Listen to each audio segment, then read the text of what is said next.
Assalamualaikum warahmatullahi wabarakatuh. Selamat pagi teman-teman Ruda TPM. Berjumpa kembali dengan Ruda TPM. Kali ini di kota Jakarta. Hari Selasa, tanggal 3 Juni 2025 pukul 9:40. Ruda TPM sudah berada di sekitar kawasan transit Duku Atas. Ada jalan Tanjung Karang. Nah, ini teman-teman suasana pagi ya, traffic menuju ke tempat kerja masih cukup banyak ya menjelang pukul 10 ini. Nah, pagi ini kita mengunjungi Jakarta kembali ya teman-teman. Tentu saja untuk mengupdate hal-hal yang baru di Jakarta. Namun sebelum itu, apa yang kita bisa coba singgung ya di pagi ini? Isu-isu terbaru dari ekonomi Indonesia.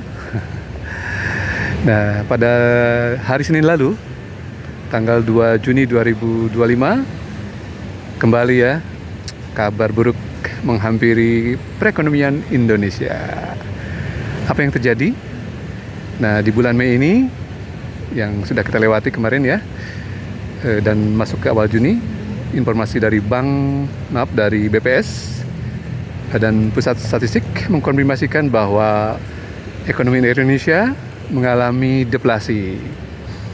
Jadi pada bulan Mei lalu ya, harga-harga cenderung stagnan atau turun ya, dan merupakan bulan ketiga di tahun ini. Jadi pada bulan Januari, bulan Februari, dan bulan Mei ini terjadi penurunan harga atau deflasi, terkecuali pada bulan Maret dan April, barangkali karena terdampak juga oleh adanya season tahunan yaitu Idul Fitri dan Ramadan. Nah, di kuartal pertama sudah kita ketahui bahwa pertumbuhan ekonomi Indonesia yang sebelumnya sempat dirilis juga oleh BPS hanya di angka 4,87. Jadi kuartal kedua nih kita ya memasuki bulan April, Mei, Juni ini sepertinya akan sulit ya mengejar angka-angka barangkali di atas 5%. Sudah terbukti nih di bulan Mei juga justru malah anjok lagi ya suasana perekonomian Indonesia, tercermin dari yang kemarin diumumkan yaitu indeks harga konsumen dari bulan sebelumnya justru anjlok sebesar 0,37%. Ya, sebelumnya Indonesia sudah terkapar juga di bulan sebelumnya pada tahun 2024 ada deflasi sebanyak 5 bulan beruntun dari bulan Mei hingga bulan September, dan ini menjadi rebound atau terulang kembali ya teman-teman. Baru bulan ke-6 tapi sudah ada 3 bulan deflasi, hanya tertolong oleh momen tahunan yaitu Ramadan dan Idul Fitri. Indikator bahwa ekonomi Indonesia tidak baik-baik saja sudah semakin banyak nih teman-teman. Selain perlambatan di kondisi industri manufaktur, jadi saat ini memasuki fase melambat ya, tidak dalam fase ekspansif. Kemudian juga ada tadi deflasi. Yang ketiga juga ada salah satunya pelambatan penyaluran kredit perbankan kepada pihak ketiga. Bank-bank besar seperti BRI, pertumbuhan penyaluran kreditnya anjlok teman-teman dari 2 digit ya menjadi 1 digit sekitar 3%. Wah, luar biasa nih anjloknya penyaluran kredit perbankan kepada sektor real. Alhasil, dana masyarakat yang terhimpun di perbankan ya lagi-lagi larinya kepada surat utang negara, surat berharga syariah negara SBSN ataupun SBN, surat berharga negara ataupun surat utang negara SAN ya teman-teman. Ya, sudah jelas bila mana dana pihak ketiga dari masyarakat diparkir di bank, kemudian dari bank disalurkan melalui utang ke pemerintah, ya tentu saja sektor real tidak akan banyak bergerak ya teman-teman. Jadi bank sebetulnya kan sebagai fasilitator ya dana masyarakat untuk disalurkan dalam bentuk kredit ke usaha sektor real. Namun sektor realnya juga saat ini dalam kondisi menurun. Dampak dari pelemahan daya beli dan banyaknya PHK di sektor-sektor industri ya, salah satunya manufaktur, ada tekstil dan turunannya. Nah, yang terbaru tentu saja kita ketahui bahwa ada problem PHK yang relatif masif juga di sektor industri televisi. Kita ketahui bahwa sebelumnya ada PHK di beberapa televisi nasional ya, ada di TV One, ada di Kompas TV, ada CNN Indonesia, bahkan MNC TV. Sebuah ya fakta yang mengerikan ya teman-teman.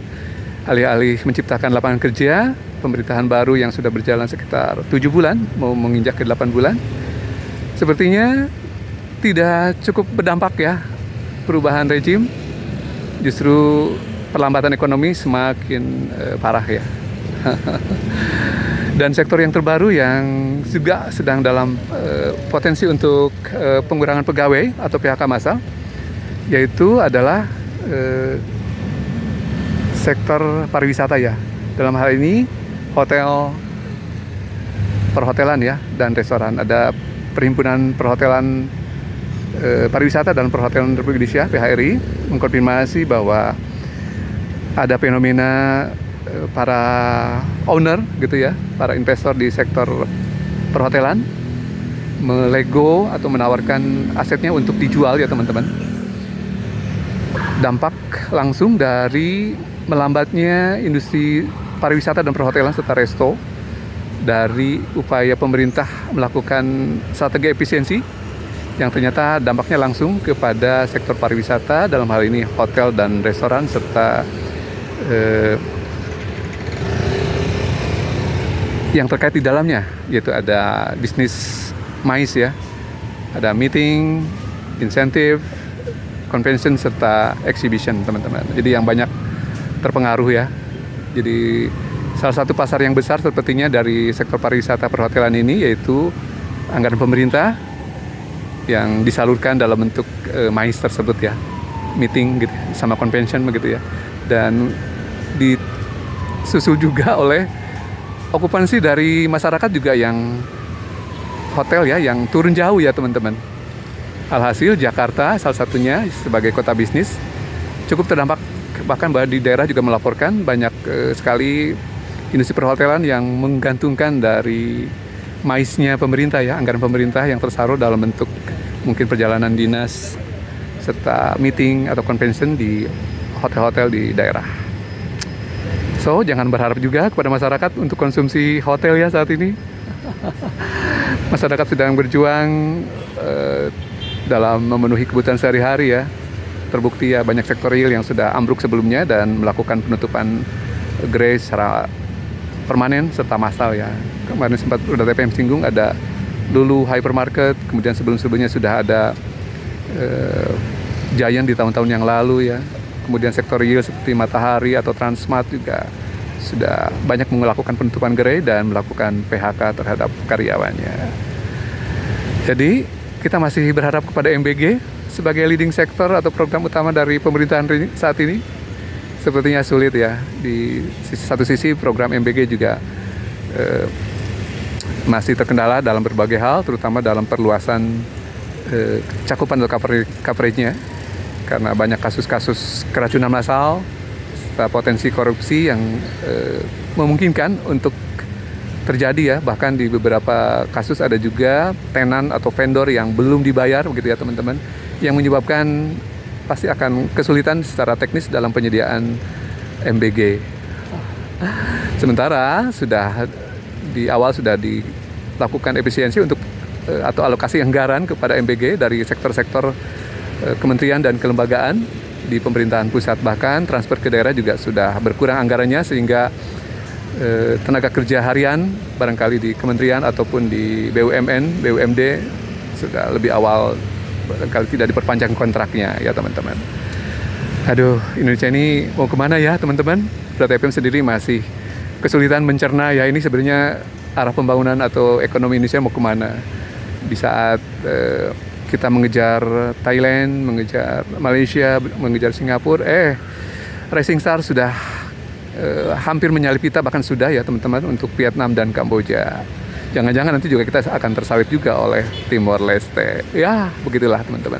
Kondisi pilihan politik menentukan ya terhadap nasib kita. karena utang yang meroket yang sudah diciptakan di 10 tahun Pak Jokowi berdampak kemana-mana. Demikian teman-teman, Rudal FM hadir di Jakarta. Sebagai intronya adalah kita flashback ke beberapa pekan terakhir terkait dengan kondisi ekonomi Indonesia.